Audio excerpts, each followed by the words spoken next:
మళ్ళీ మొదలు పెట్టండి. షేర్ చేయొచ్చు. ఊబకాయంపై ఎంతైనా రాస్తా, గోపగుయ్యమును పెంచేస్తా. మూడో ప్రపంచ యుద్ధం ఇది, నేడో రేపో తథ్యమది. అలనాడు మానవుడు ఆకులను మదిలిచి కన్న మూలం లేసి ఒడుపు నింపక చూసే.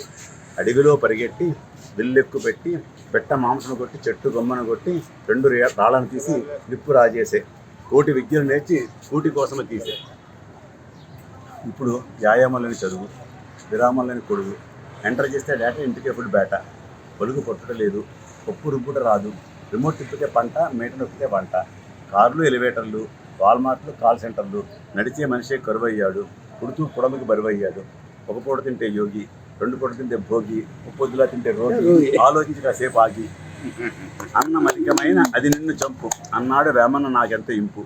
గుండెకు జబ్బు, మెదడుకు మబ్బు, కీళ్లకు రోగం, ఊపిరితో రాగం, రక్తపోటు ఎక్కువ, చక్కెర వ్యాధికి మక్కువ, లివర్లో కొవ్వు, క్యాన్సర్కి లవ్వు, ఎక్కువగా కొరక పక్కవాడికి ఎరుక, ఊబకాయంతో ప్రాణం, కోరుగాల్లో తీర్థం.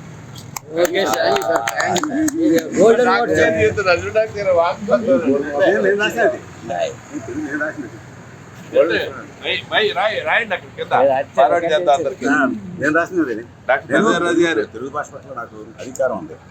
దేనికన్నా మిన్న ఇంటిలో మన భాష, తెలుగు వృత్త పద్యం అలరేను ప్రాస. పల్లె పల్లెకు చూడ మారేను యాస, అల్లసాని విమునికింపైన భాష. నన్నయాది కవుల కన్నది భాష, తిక్కన అక్కున చేరిని భాష. పోతన ఘంటాన ప్రవశించిన భాష, వేమన పలుకులో కులికిని భాష. తెలుగు రాదా?